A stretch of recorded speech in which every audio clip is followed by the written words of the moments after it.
This program is intended for mature audiences. Parental discretion is advised. Hello, Vibers. It's your boy, Kai. Welcome to another episode of the Vibe with Kai podcast. Today, I am thrilled to have Melissa Louise, a pleasure advocate, erotic blueprint sex and intimacy and relationship coach, joining me today. Melissa's journey from battling depression, addiction, and the aftermath of sexual abuse to become a beacon of hope and transformation in the realm of sexual well-being is nothing short of inspirational. Her platform, The Pleasure Studio, is a testament to her commitment to decriminalizing human sexuality and ensuring everyone has access to guilt-free sexual and menstrual education. Today, we're going to be diving deep into why sexual well-being and sexual intelligence, they're non-negotiable in our personal health and our relationships. So let's welcome Melissa to the podcast. What's going on? Hi, how are you?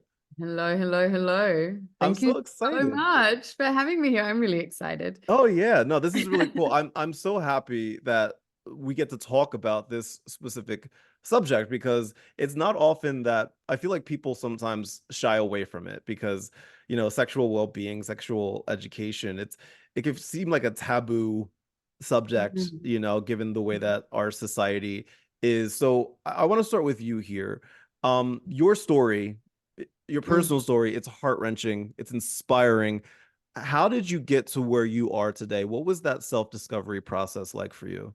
Oh, gosh. You're like, where do I begin? Where do I begin? It's, you know, as a girl that was sexually abused and within community of, you know, the Christian church where messages are still very rife today. Even, and you don't have to go to church, you just need to be in a courtroom or anywhere where any sexual abuse is placed onto the victim, that somehow it's their fault, somehow, well, we will just, and, you know, the words that have come out of my parents', you know, mouth is, you know, worst has happened to others, just forget about it. And I say that not to like point a finger at my parents. It is also what they were raised in, is like, we don't talk about this. It's going to bring your horror or, you know, the incident will bring shame on us. And I wasn't, and I still do not see any education around boys being raised of how to manage, when I say manage, how to use their sexual energy. You know, the women, the female walking in the street, the young girl at school, you know, it's always up to us to maintain ourselves and contain is the word I'm looking for, so that nothing comes towards us. And we're not speaking, especially in religion, and especially we're not speaking. It's not enough to say respect the girls, respect, you know, and we'll talk about this, you know, consent. What does it look like? I mean, we have companies based around non-consent. Lube companies are all about non-consent. Just slap on lube. The woman's body's not ready, but don't worry about that. You can just, you don't need to have a conversation. You don't need to have better skills. You don't need to, it is her problem. So even in, you know, the reason when we talk about, when I mentioned menstrual education, the female body is a problem to fix. That's how it's viewed. It's a problem to fix. It's chaotic. It's annoying. It doesn't fit. We've got to go to work. So the menstruation cycle is completely controlled and our sexuality is completely controlled so that half of the planet doesn't have to learn about us. And it's up to us, and we're the ones that are problematic. So that comes, so sorry. Yes. No, go ahead. No, so that, you know, that is a huge framework of like many different layers of, and so then, you know, I lack of self-worth, couldn't be around, didn't trust women, hated men, all of that. You know, this is the conglomerate of raising up. I worked in the gold mining industry and I lived in isolation because I was shit scared of everyone. I was just like, I am not female enough and I can't trust women. So I can't be in the city. And so I isolated myself out in the gold mining industry in the desert of Australia. And it's like, I hate men. So I had to, because I couldn't trust them. You know, that's the things that we create. And so, you know, I became a drug addict, an alcoholic, and I worked really hard to keep proving myself that I could, you know, lift heavier, you know, drive longer, all of this stuff. So when I came out of that and then found drugs as well, I was ready to leave. I was just like, what the fuck it? Like, I was so ready to leave. And so the decision to not leave the planet, decision to get clean and sober was also a decision to go, okay, so what am I going to do? You know, what am I going to do? I birthed a child in the whole realm of going, I'm just learning to look after myself. Like I'm learning to actually sleep a certain amount of hours every single night. And then I get pregnant and have a baby. Well, that's out of the window. So, you know, at the age of 33, I learned how to sleep. And then it's like, shit, well, that's gone for the next 10 years. Good on you. I'm right there with you. I get you. I get you. Sorry, I thought something's the neighbor. So then, you know, having a child, being in that space, and I home birthed my child. I was on the all women's political party in Australia for home birthing. All of these layers of, as humans, our right to our own body, the autonomy to our own body is pseudo put out there because there's no information to back it up. There's no education to back it up. We're religiously controlled around, we can't talk, just what you're saying, we can't talk about that. So we kind of throw relationships, our own individual selves and our children out in the world, ready to blame.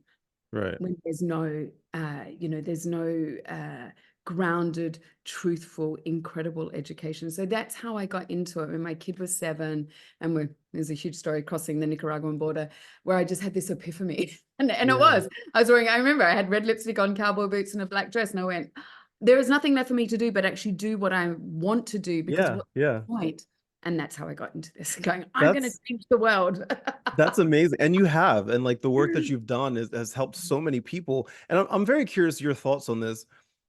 I mentioned it, you mentioned it as well. You know, this is a part of all of us human beings that are here, but we're still afraid to talk about it. We're afraid to post that subject. Why? Like, why is that the case? Is it our parents' fault? Is it the media? Is it the corporate America? Like, where can we place this blame, Melissa? Or is it right back in 3042 BC? Abraham said this. God, well, there's so many. Everything is about sex, except for sex. The jobs that you choose, the clothes that you wear, the dances that you go to when you're young, the friends that you have, the friends that you don't have, the things that you say, the things that you don't say. The car that you choose to drive is all about sex. We use sex to sell, but don't you fucking dare become good at it, truly. When we have a look at the pornography industry, I mean, that is run on the fact of, shame, guilt, non-consent from generally half of the population, the male part of the population, for their gaze. It really, really hones in on one part of masculinity.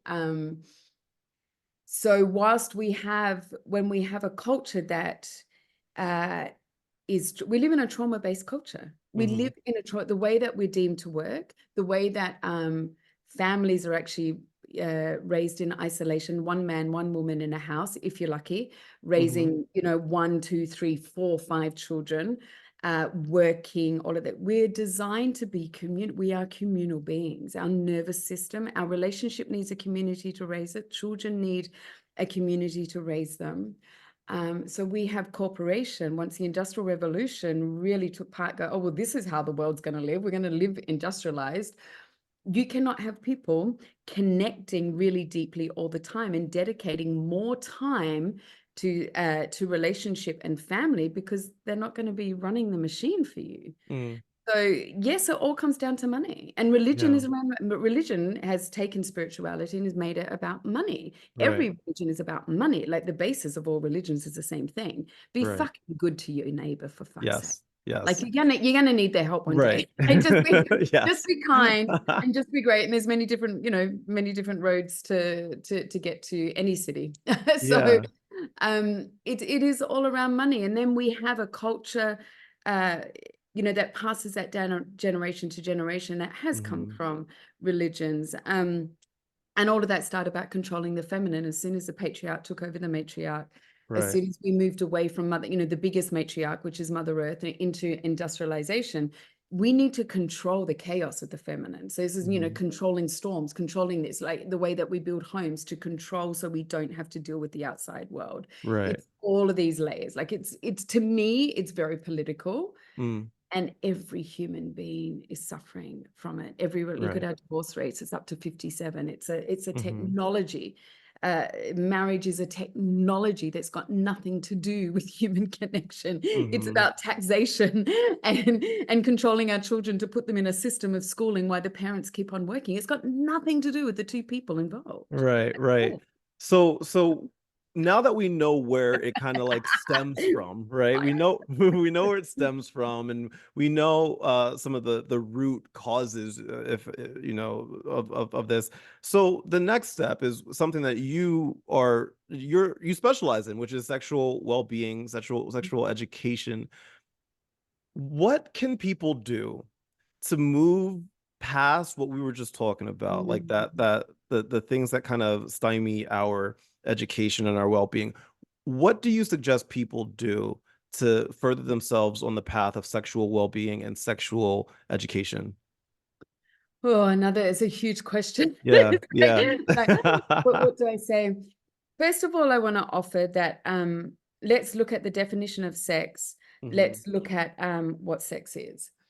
Sex is how we satiate our desires. We are also bullied into this fact that P and V or P and A, you know, penis and anus, penis and vagina is what sex is. And that we're running off for this one result, which is ejaculation. Sex is not this act that we do. It is a place that we go to. So for someone to actually pull back, you know, the curtains and pull all of the layers back, it's life work. Like there is no end to this. The places of vulnerability that we are designed to go to in sex is so exquisite. Our spiritual work, our physical work, our energetic work is all done in the arena of sexuality, desire, orgasm. When we decide to actually look at what's happening in the bedroom, we actually have to look at what's happening in our life. Like it's not a matter of tricks. This is where Cosmopolitan is. You know, I don't know if they still have Cosmo magazine. I was raised. I think they do. Yeah. You know, like the 5 tricks to keep your man happy. It's all about keeping someone else happy, and it's these things to do as opposed to. I mean, how we arrive in bed is how we arrive in life. So if you're like rushing through things and like and you're not talking about the stuff, and like you're, you know, for a woman, if her internal world is dry and we just stick on lube, it's like, where else do you do that in life? Where do you not say the things that need to be said? Where do you don't even fucking say the truth? Where you hide yourself and you just do things to get on. And then I'm one of these, it's actually at the osteo today, getting 6 x-rays, and I'm telling him my life history. And he's like, so you decided to wait 3 decades? I'm like, let's sort it out now. But it's like, you know, if we look at the many different layers of that, of how we push through things and we put ourselves aside so the result can come. And that's how most people, I mean, I cringe every time I say this, because it's for both men and women, and it's probably going to push a lot of buttons. But men and women basically have sex as if they're still 12 years old or 13 years old when they first discovered sex. If you have a look at the way men masturbate, do they really, you know, if you take a panel of 1,000 men, who masturbates really differently to when they first started? The majority of men don't. And they then enter a woman's body the same way, exactly the same way, where they're ejaculating the same amount of time that they ejaculated when they first started masturbating. Many women are raised with the shame of masturbating and stuff and not knowing their body. So they still will receive penetration from their beautiful partners, from their husbands, from their, you know, the fathers of their children. And they will spend 3-4 decades not having deep penetrative or cervical orgasms, but they still keep on having sex because it's like, oh, there's something wrong with me, or I'm not going to learn about my body. And so we still partake in this act for a lifetime without knowing anything about it. Yet you won't go to the gym and just keep on lifting weights when it doesn't work. When we're talking of sexual wellness, it's life. It's looking at your whole, you know, it's looking at the safety, belonging, and like the love, the belonging, and the safety in our primal brain. So it's every single layer It's not something that you just, I mean, every time I work with clients for 3 months, it's like, and this is just the beginning, you know, so much unravels from that, but it's exquisite. It's our birthright. The only reason we're here is because of the liquid fucking gold you men create in your body. Like, you hold the fucking key to human life, and we menstruate and we have a womb that fucking incubates and grows human. Like this, it is the most insane thing that we're capable of. Yeah. We're capable of growing another human. How do we, because like you feel like as you say it, you feel like, okay, this all goes without saying, right? Like you would think that like it would just be like a just accepted thing, but it's not. And I love that the thing that you just said it just now. I love this mindset is that pleasure is our birthright. It's non-negotiable. It's powerful, right? You help people understand that, or get on a path towards understanding that. How? Like, how does one begin that process to understanding that pleasure is a birthright, that it's powerful, and that it's non-negotiable? Well, when if someone comes to me and it's like it's this thing of like, but I don't know if that is for me, we start looking at the ideas that you're raised with, the you know, first of all, what do you truly want? Then up here, what's stopping you? So we look at oh my God, I'm having a huge blank. What are the words that help me out here? Oh gosh. No. You're having one of my ADHD moments, because sometimes I'll be like, there's a word, I can see it, don't know how to say it, don't know where it is. The concept, the word is not concept. Narratives. The narratives that we're raised with.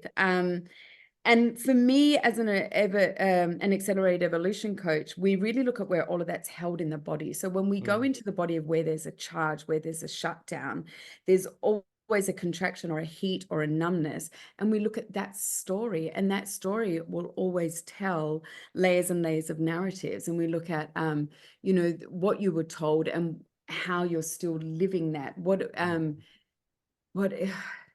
It always breaks my heart, because it's the way of humanity. It's also looking at, I often ask clients, what are you telling me that you've never told your partner, or that you've never brought to the bedroom? And it astounds me what gets shared with me. And I'll have, you know, people in front of me that are married, have children, been in relationships over a decade, and they've never shared that with anyone. And yet the person that they're allowing into their body, or the persons whose body they're entering, they're not telling. And so then we go, okay, then what's that about? What's that about? It's like looking at all of the layers. And, you know, to have great sex and to have great, you know, incredible sexual experiences has got nothing to do with the act. Nothing. Right. And there's a, you know, I wish I could just have it somehow, put it as a famous quote, but it's like time after time after time again, clients will come to me, you know, it'll be 3 weeks in, 5 weeks in, 7 weeks in, and they go, I had the best sex of my life. We haven't even talked about sex. And I'm like, it's got nothing to do with sex. You know? It's funny, because I feel like the idea of good sex, I guess, depends on the people involved, right? I guess it's like a varying kind of like target, but generally speaking, when couples think of, when they're trying to describe what they want, which is good sex, what is good sex just in general? Like what does that require? A lot of time and vulnerability. Time and vulnerability. Always vulnerability. If you've been with a woman who's never cried during sex, and you've been together more than a month, if you've been together for 6 months, 1 year, 3 years, 5 years, and your beloved has never been angry or cried in sex, then you know, that's what we're designed for as a female body. Good sex for where the man's involved, as far as raising his energy up his core so he can take her there, take her the distance. It's about having this container that everything is welcome. You know, damn good sex. There's some of the best sex I've ever had, which will be like, and you know, this can go on for 10, 12, 15 hours, still no penetration. And I'm just like, do you mean it's because it's the tears, it's the joy, it's the ecstasy that happens when something gets clear. Like when we look at erectile, one thing I share always with men when they say I've got erectile dysfunction, you don't have erectile dysfunction. Your cock is absolutely functional. It is telling you something. Yeah. Could be around your fitness. It could be around your health, your lack of sleep. It's around the fact that you keep on taking out women that you're not telling the truth to. You're going for the same type of woman that keeps, like she doesn't answer your calls, but you go for the same type of woman because, where is your self-worth in choosing people that really see you? For women who always saying that they I can't have penetration, I can't have orgasms through penetration. I mean, that's your body is designed to, like the clitoris is the one orgasm to prepare the rest of all of the other erogenous zones, your cervical orgasm, your sacred area, which the doctors call a G-spot, because apparently a man discovered it, which I think is fucking hilarious. Where, just out of curiosity, asking for my friends. Yeah, well, where? I'm sure you went and asked all of your friends where the sacred area. Yeah, just I mean, obviously I know the answer. So you would just like me to tell, but like, if you want to tell everybody else, yeah, just so and don't mind me, I'm just grabbing a notebook just so I can just write down just some ideas that popped into my head about something completely different. So I really hope Jack gets a lot out of this. So the sacred area, the prostate gland, there's one in every human being. In the female body, it's what they call the G-spot, because apparently a doctor in Germany, he discovered it, which I think, as I just said, hilarious. But if you go, it's actually the tissue, it's tissue that wraps around the urethra. Now, this doesn't, many people say, I can't find it, even girls in their own body. It's because they're being entered way too early. So the clitoral orgasm brings fluid and blood into the vaginal canal. That's another word that's misused. It's a vulva. Everyone talks about the vagina as a vulva. The vulva is the outside. The vagina is on the inside. So the clitoral orgasm brings all of the blood and fluid needed into the vagina so that everything is swollen. I mean, UTIs, urinary tract infections, are due to penetration too early and circumcision. That's another story for maybe we'll have time today. But as you go in, say if the woman's laying on her back, you go in and it's on the anterior wall. Between every woman's different. It can be 1 to 3 centimeters or 1 to I was going to say inches, not 1 to 3 centimeters. Wow. And it wraps around the gland, wraps around her urethra, and it's it's not a spot, it's a gland. So it feels, when it's full and it's fully aroused, it'll be spongy and feels sort of all rigidy type thing. The exact same gland is in the anus of the man. So you have the same type of orgasm. So this, let's call it the G-spot orgasm, because everyone knows that word. It's a non-refractory orgasm, which means it doesn't fucking end. So I tell you what, when you are taking your woman there, if you're in a heterosexual couple, you need to be able to move your sexual energy up your spine, because when she starts like ejaculating, and when she's crying, and then she's laughing, and then she wants more and more and more, fucking hell, man, you've got to go. You've got to be that pillar of strength to keep on being inside of her, holding her, taking her there. Because if you're going to ejaculate in 3 fucking minutes, what happens is a woman just, her body has it's abandonment. It actually is felt as true abandonment in the female body, because this orgasm in the Taoist culture, this is her epigenetic work she's doing for her lineage. So when a woman cries during sex, or she feels anger, or she feels rage, it's not like, what's wrong? It's like, babe, I've got you. Because it could be her grandmother's rape story. It could be her mother's abandonment story when she was pregnant, where there's, wasn't whatever. That is what we're designed for. And that's why it's our well-being. We have a pharmaceutical company designed to make sure that we are not connected to our body, so they can keep pumping us with shit to go, this is what you need. But study after study, even though the Taoists and the Tantras have been talking about it for fucking millennia, but study after study now, often outside of New York, it's such a great place to do studies, keeps on showing us that people that have, good sex, that are sexually intimate with their partners, have better, less heart attacks. They have more happiness, which means they're healthier, which they're not as depressed. There's a whole thing why they call it penis Prozac. Like, a man's ejaculate is actually better than Prozac for their beloved. Yeah, you hear that, ladies? I'm trying to But save it your needs to life. be well, yes, but it needs to be well sourced. She can't just like, you gotta give it some ejaculate. I'm Like trying it's to good for save your you. life. That's all, you know. I know. It's just For like, extend you know. your life. That's it. I care. I care about I mean, this is you. like, well, this is it. You produce liquid gold. And it's like, baby, I'm your best pharmacy ever.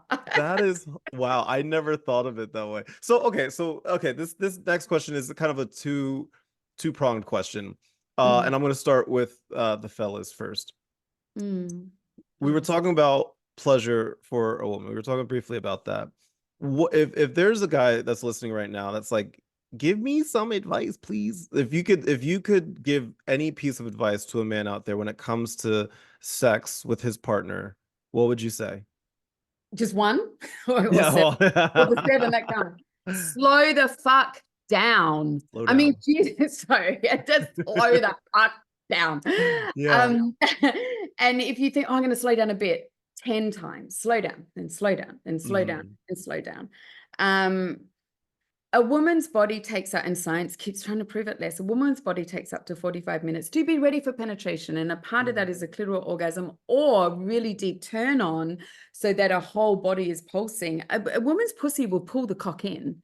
You like this whole thing of like, you go into a woman's body, you get fucking invited in and pulled in. And it's like when she is ready, when she's begging for you, just because she's wet does not mean that the rest of her body is ready. There's a whole, there's 9 different types of vulvas, 9 different types of cock. It depends if you're a pony, a sheep, a deer type of cock to a pussy. Then, the sheep woman gets wet really quickly, but it doesn't mean her whole vagina has got enough fluid and swelling in it. So there's all of these things. I mean, I knew that. Like I know. I'm glad you're telling everybody else. That's from the traditional Kudosho. I just want to. Yeah, I read that every day. You read that book too? I think it's Oh even yeah, here. I read it. The same cover that you've got that cover. I have that same copy. Yeah, that same copy. It's right over there. It's right out of reach, so I can't grab it right now. But it's right. Lucky there. I've got one. Yeah. Yeah. Okay, so you hear that, fellas? Slow the fuck down. Slow the fuck down. In the Taoist culture, they teach profusely that sex is designed for the female body to feel more, because we have all of this spiritual work to do, and physical work to do. The tantrics say that the majority of pain in a woman's vagina, 90% of it's emotional, and this is her lineage emotional. So this is where yoni de-armoring is really amazing. So slow the fuck down. Always ask questions, and your presence is one of the women, with all of the women, even me, our biggest complaint for our dear men is lack of presence, and lack of presence is just being truly present.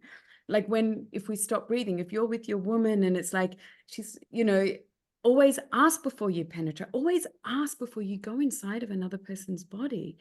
Ask, and you wait for her. Verbally ask. And this is even with fingers. And I'm going to say it's like, penetration with anything needs to be asked. Just because you wet, of course, it's like you don't just get to, sorry, this is going to be a bit crass, but it just has to, you just have to stick your fingers up into her vagina because you want to, or just because she's wet. It's like, always ask and wait for her answer. When you are giving such a gift to a woman when you do that, because in the moment you ask and the moment you require her fuck yes, what you're actually doing is undoing the decades where she never felt she could put in that boundary, or where she was never asked, or where it was assumed, that it's like, because she's wet and because we've been kissing for, 15, 20 minutes, and because you've licked her out, and because it's like you're ready, then you get to go in. The majority, I just say 99% of women that I work with, and I'm in lots of women's circles and I've traveled the world teaching, majority of women they won't put in that boundary. Yeah. And when because they've been raised to believe that they take too long. There's something wrong with me. So I'm not saying it's the issue of the men. I'm not saying all men it's having this understanding where the women's coming from. And so this is your biggest gift, is just to say and I mean, and I'm glad you brought up consent, boundaries. Like, this is a very important kind of conversation, and I'm very curious, because I know that there's a guy listening to this right now being like, okay, she told me to ask first. And I know he's thinking right now, like, how in the hell do I ask, like, what, like, if I'm in the process, like, say we've been going for a minute, you know, like we've been going for a little while, like before. I'm glad you moved it longer than a minute, honey. Well, yeah, I mean, that's hey, the problem. sometimes a minute's all you got, you know. Like sometimes, I mean, so I've heard. But like, you've been going for a while, right? And like, and so how should a man ask? So is it like, hello, my lady, may I enter you? Like how exactly? If you've got a kink container and she is called Penelope and you are called Master George, then I guess that's how you would ask. How do you ask? Is the conversations beforehand. This is the thing, yeah? You will go. It makes me fucking laugh. I go to the osteopath today. Do you know the forms I filled out for the osteopath on my history, on whether I take drugs and alcohol, how old I am, all of this stuff, where do I have pain, all of this stuff. You're about to open your body or enter someone else's body and we don't fucking talk about it. You're at dinner, you know, or you're going for a walk along the beach. What do you like? What are your boundaries? What are your knows? What is a word that we could use together? So if things get too far and it feels like it's too far, we get to say that word so we can slow down. What needs to happen then? Do we need water? And she's fully clothed and you are feeding her. Always feed the woman. Fuck. Always feed woman. And again, I know the answer to this, but just for the people listening, what does feed the woman mean? Food. Oh, like literally feed. This is not like a euphemism. This is like literally give them food. No, like when you're taking, because the thing is, women come out in like you men are like fire. You see something, you're turned on, you're going for it. It's such a, you are, you know, the erection of the direction of the erection is straightforward. We women have, our map of arousal is opposite to yours. So we start in the brain and then our heart opens. The pussy can never open if this isn't safe. And this starts to open, whereas you're opposite. You're like, I don't care if she's full of red flags, and I'll look at her. She's being arrested. She's gorgeous. You know what I mean? You're like, boom. How can I help you? Can I be of service? My friend's a cop. Do you know what I mean? It's you guys go straight forward because that's your map of arousal, and your work is to raise it up. So you're taking a woman out on a date. You know, the date. You don't just like, I'm popping around to your house. It's like taking her to date, like take her out for ice cream, take her out for chocolate, make chocolate, make food, have a picnic, take her out for food, take her out for a coffee. And because you've got to have these conversations out of the house. So it's not so, oh, well, fuck, da, da, da. And you speak to her and you just lean across and you're like, so I just want to share something. I'm not going to penetrate you without your fuck yes. Have you got that? That was, I feel that was so sweet. That was so sweet. I felt like you were talking to me just now, and I was like, oh my God, thanks. Like I appreciate you. Like that is, I like that. You've got to make a woman feel safe, and you're like, yeah, of course, babe. Yeah, this is all that I'm concerned about, and also to say, and penetration doesn't have to happen. So I'm going to say something else that's going to push some buttons, and I say these big things so that we get the understanding. It's like, and please, I'm going to take a deep breath, and we all need to take a breath afterwards. Many men, and men and women do it as well, but many people masturbate with each other's genitals. So many men are actually doing, like when we think of how you masturbate, and also with women, how they masturbate, and they're just doing the same thing with someone else. They're not actually making love with that person. They're not actually creating. And, you know, in fact, like, I love dating, and when I say infamous, this is because I put my work into action.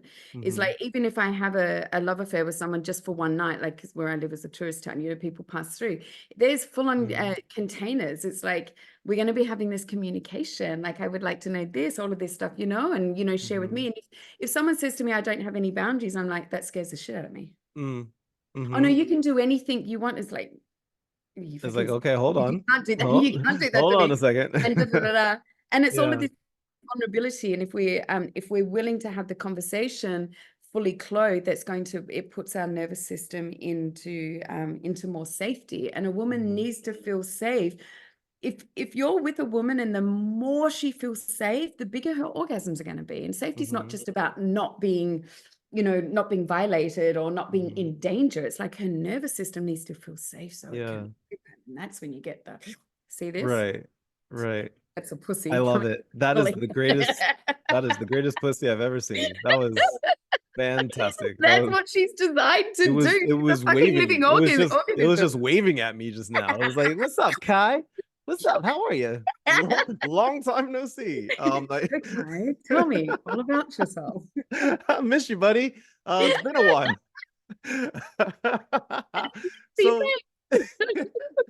So let's turn it on the other side for the ladies out there. What advice would you give to them about men and their, and I say there like I'm not one, and like what advice would you give to ladies about men when it comes to sex? Men love to be seen. They also need to have everything on board so they know. It's like, always tell the truth. Let them know. It's like it's a really beautiful thing to witness, but I also get surprised all the time when I have even people that are in long-term relationships.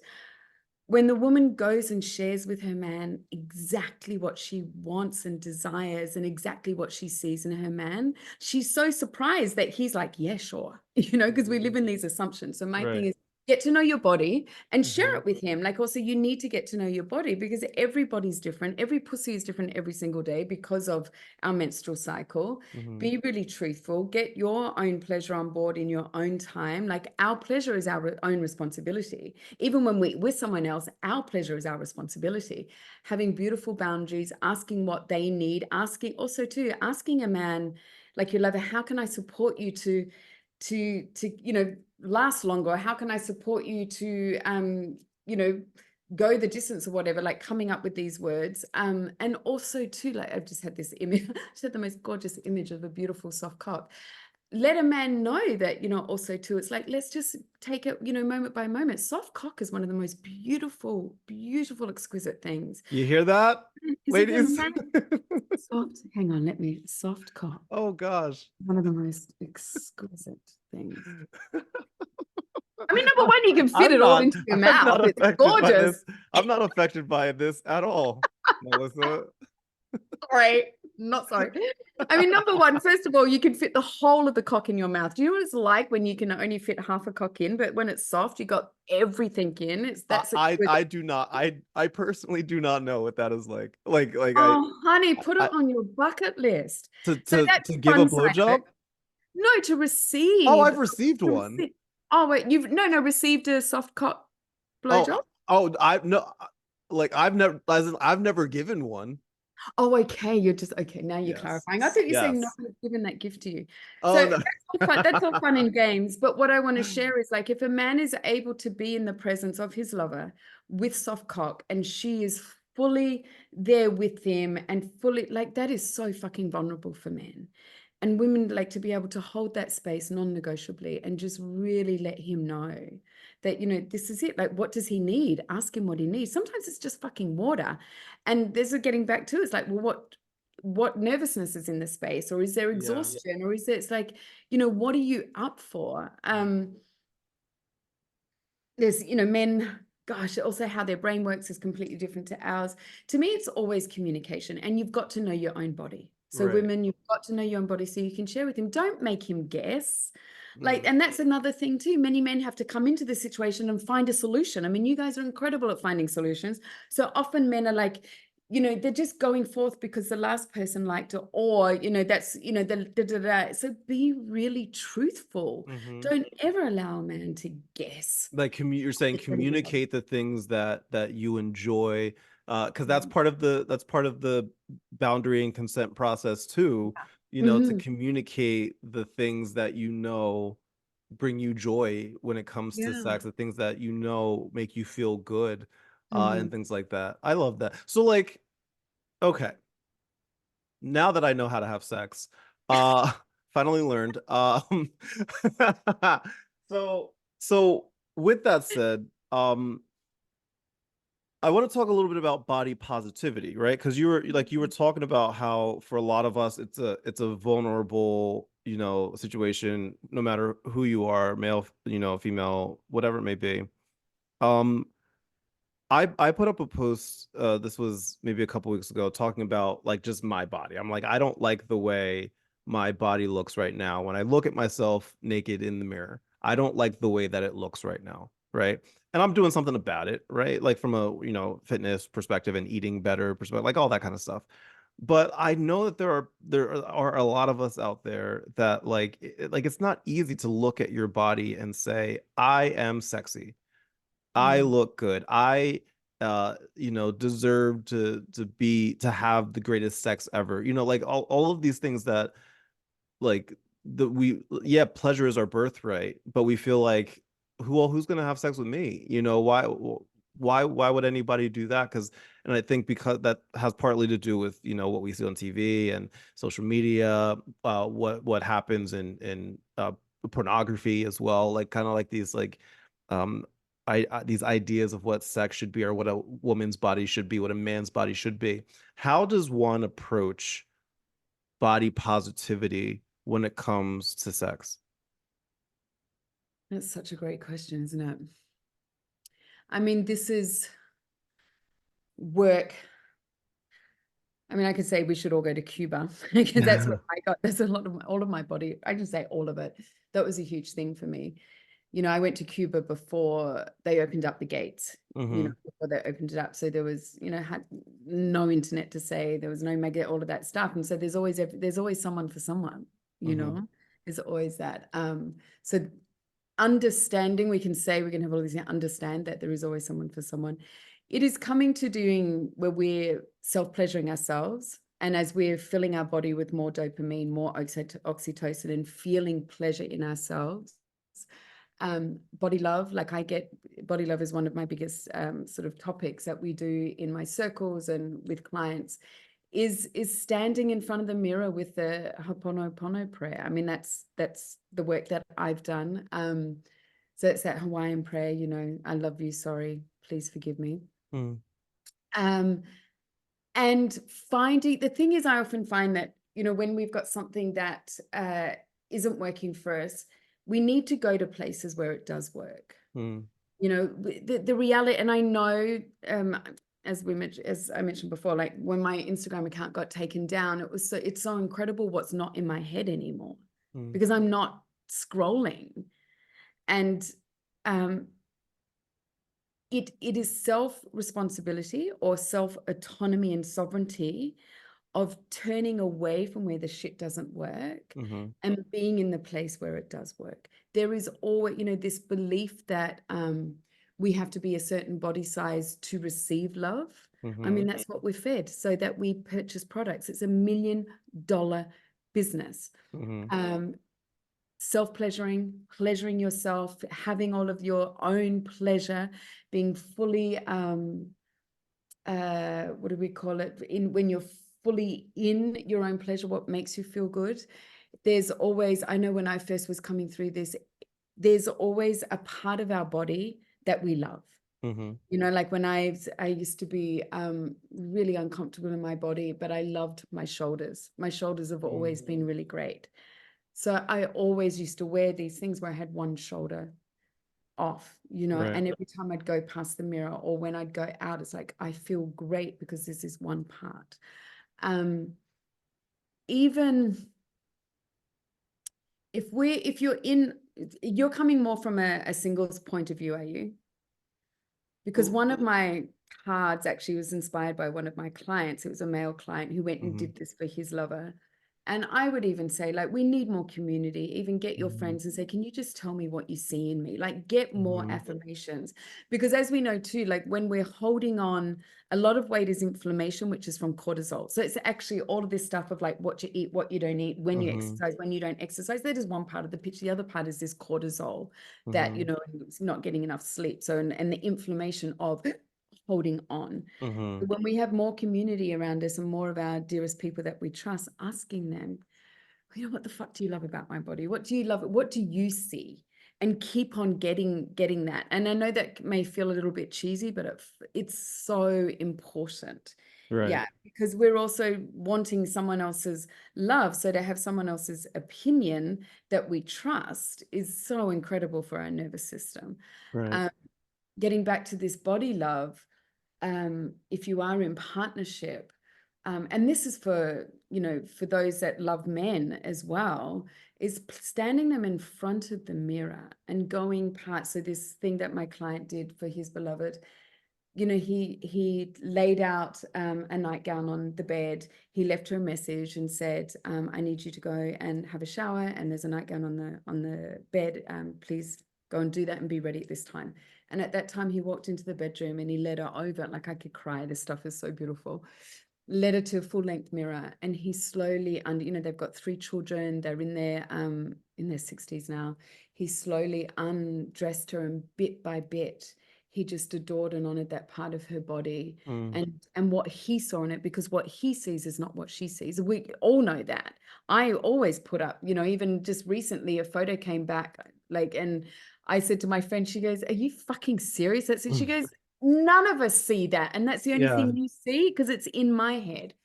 And so he undressed her, and, you know, and got down to her bed, said, "This belly has grown our family. 3 human beings are alive and healthy because of this belly. I love this belly." And over her breasts and over everything, and her thighs. And I think it's important that we all do that, because we are fed these messages. You know, I've traveled so much of the world, and this, when we look at body positively, it's coming out of the West, because now we need to make something that we've damaged. We need to try and fix something that we fucked up. And yet in community and in traditional cultures, it's not something that gets fucked up. Right. You know, it's not like, I mean, people get described by the size they are, but not maliciously. When I lived in Paraguay when I was 17, I used to get gorda. La blanca gorda, la gorda blanca. It's like the fat white one. Wow. And it wasn't malicious. It wasn't like, Yeah. "Oh, don't call me that." It was fucking real. I went there and I put on 12 kilos in 6 months. Like, that's reality. I did. Right. My Right. clothes don't fit me anymore. It's our culture that's like, "Oh, well, now that means you're not worthy." I mean, so it is a place of trying to find the courage, well, not trying, having the courage to really draw that line in the sand of being autonomous around who you are, you know? Right. I would imagine for a lot of people who have sexual trauma, who have been sexually abused, sexually assaulted, it's hard for them to really embrace a lot of things sexually because of the traumatic experience that they often go back to. Have you worked with people like that? And if so, what is that process like? Yeah, it's many different layers to that process, because it not depends on the trauma. It also depends how we as humans are with it. I mean, I work deeply with a counselor, you know, for myself coming through that. How I work with people now is with Accelerate Evolution, where we work on the charge in the body, and we, you know, it's layer by it depends on the client, and it's layer by layer. I will always outsource. I will always recommend that clients go to get particular therapy if need be. We look at, you know, a lot of aches and pain, like illnesses or belly stuff. With women, we work with the yoni egg, the jade egg, which is really profound with that, becoming really sovereign in our relationship with our womb and with our pussy.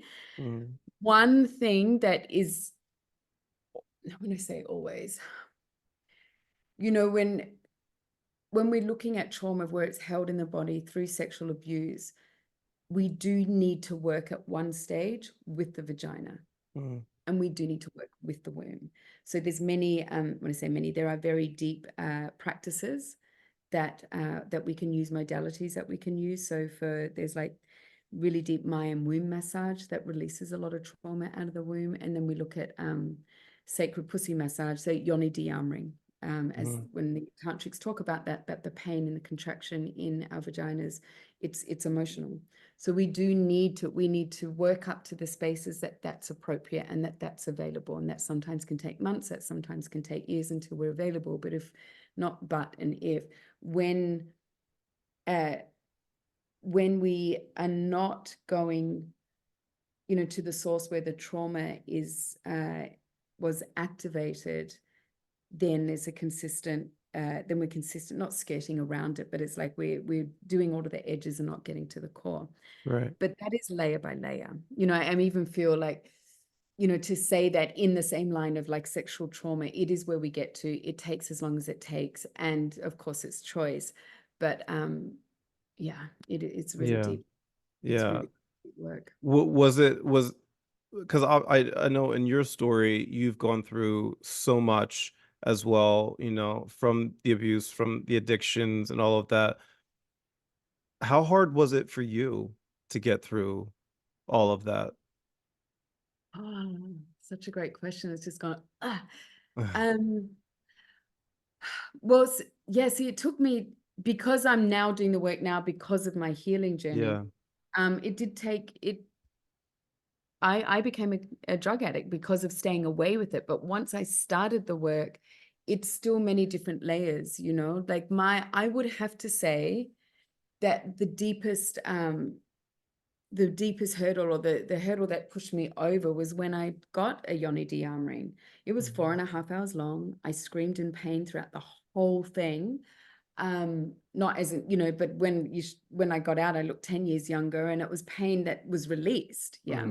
It was also receiving touch and receiving a modality that was internal when I didn't have to give anything. Like, it was with a practitioner. I didn't, you know, as a woman, to receive internal massage that way. And then it wasn't my turn. And then there was nothing I need to give back, where I just got to receive. So if I was to look at years, but also years because I wasn't doing the work and I had to get out of addiction and all of that. Sure. Look, you know, there was one instance. So from the age of 8 until I was 43, you know, of like layer by layer dealing with it all, you know, life gets in the way. And then, you know, there's another incident when I was, oh God, in my 20s. So it's like looking at those layers, and does it ever, when I say does it ever go away, I think when there's a sacred rage that stays, and learning to alchemize that sacred rage into really clear boundaries, you know, for myself, and being able to really advocate, you know, something today, you know, it's having to stand up and be an advocate at the moment. Like there's a situation here that is like how I felt. Like I was actually, yeah, it's really interesting, isn't it, this question?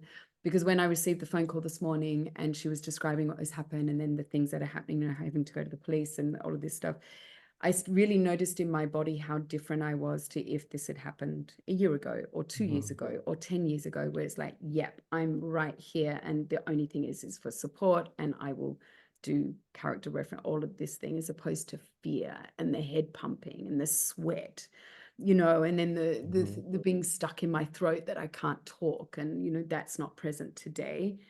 And I wouldn't be able to tell you when that went, because see, this is the most exquisite thing about sex, is it can come up. Like layers will come up. And so if you hold it in, like to cry in sex, we don't need to work out what it is. But it's also not to beat ourselves up. It's like, fuck, am I still emotional about that? I mean, I have no problem sharing this because I think this is about our wellness. It's like every dark moon, I have a 24-hour silence. The day before, even though I don't menstruate anymore, so I just follow the moon in the sky. So the day before the new moon, men should really have an hour of silence every day. Women need 24 hours of silence a month, because we follow the moon, you follow the sun. So in that day, like, you know, it's also when I date myself. So I do a big, deep self-pleasuring session, and it would be like, if I'm trying to work through something, and 2 days ago, I self-pleasure, I come into orgasm, and I'm just howling. Like I'm just sobbing. I'm on my, like I'm in my room, in my house, on my own wife, like, and I'm just howling and just allowing that to come out. And it's like, oh yeah, you know, I've just finished a 3-year relationship, and it's like, ah, there it is, you know.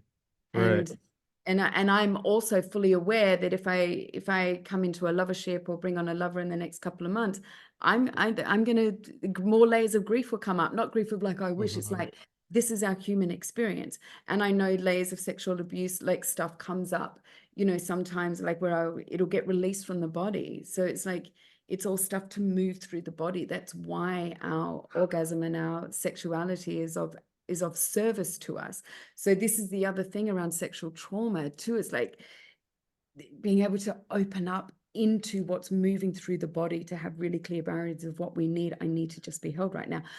This is some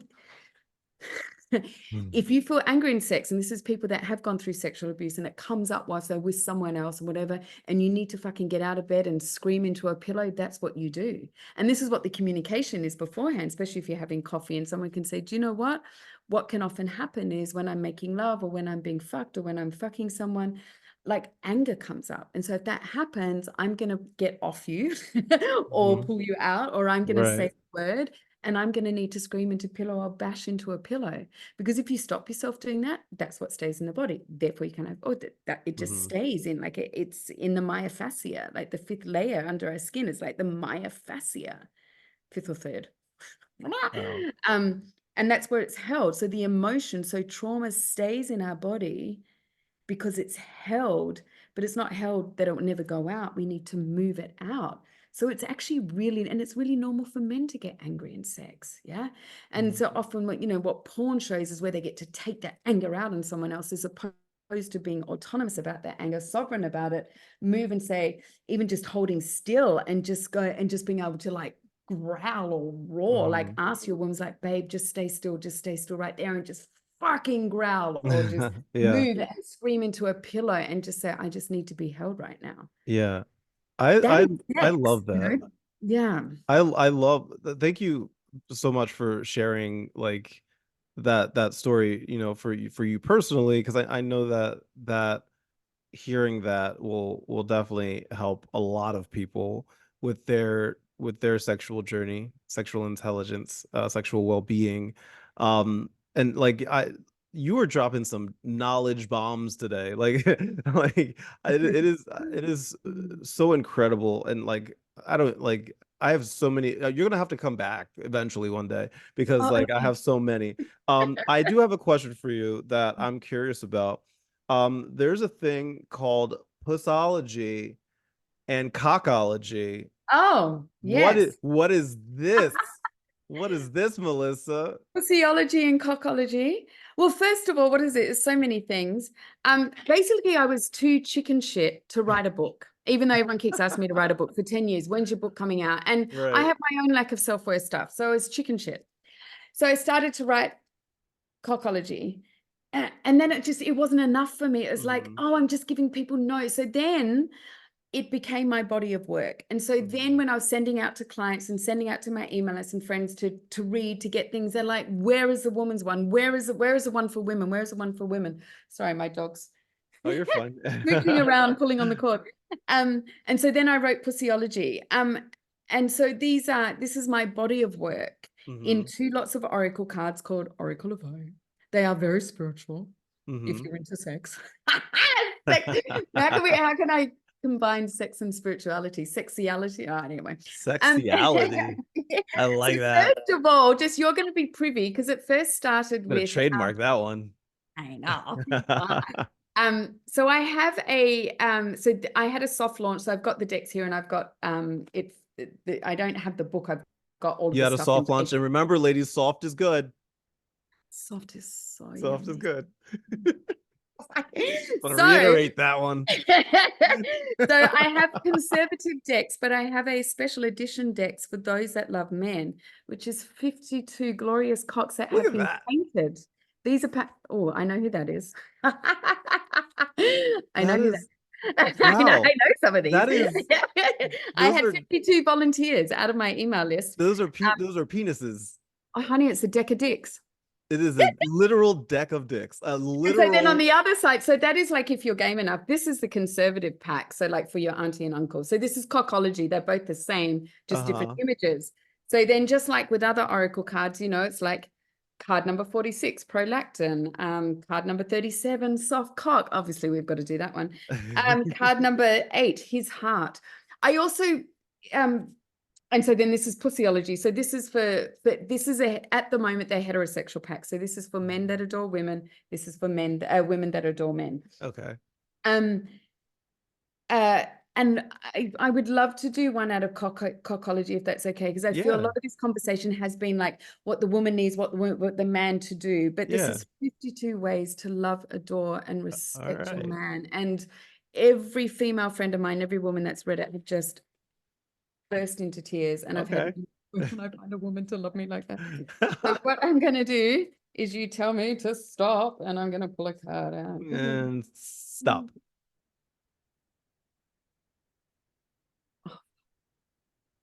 What has he given up on? What has he given up on? I'm going to read this one out, and then I'm going to ask if I can read the last one out, because it's absolutely really, thank you, because this is how I'd like to end on. Like, we love and adore men. Men are fucking amazing, and you have such an incredible work in the world to do. So number 32, cockology. Can I just say, when I first started speaking at festivals and publicly, I lived in Costa Rica, and I raised my son wildly. And he was about 11, 12, and I got my first gig, which was three fucking talks at one event. And he's making eggs one morning. He goes, "Mum, do you know what you are?" And I'm like, "Oh, fuck, here we go." Because he was about to be 12. And "You're a cockologist." And I went, that is, wow. "You are so my son. You do listen to my phone conversations." Oh my God. Greatest son ever. So that's where I think so. And I'm very biased. Yeah. I can't say that to my mom. She'll smack me in the face. You could have been.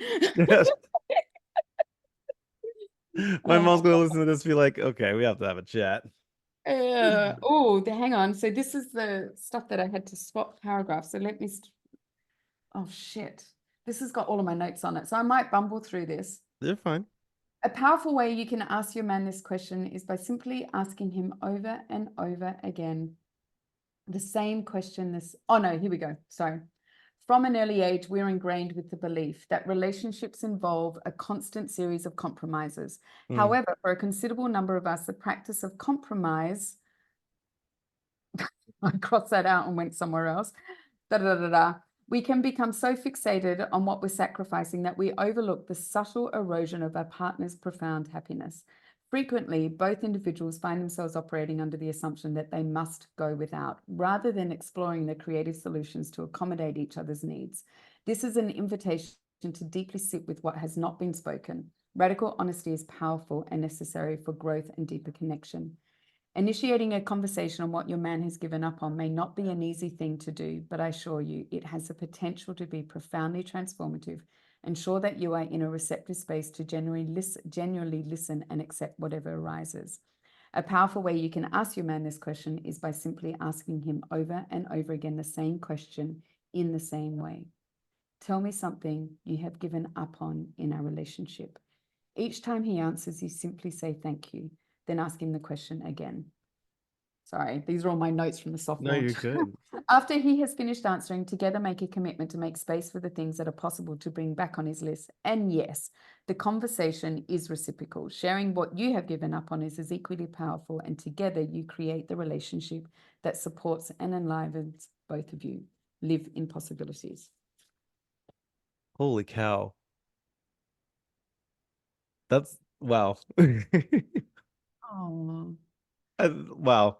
That's how can people get this? How can people learn this? What can The people do? link's gonna be in the show notes and stuff. Yes.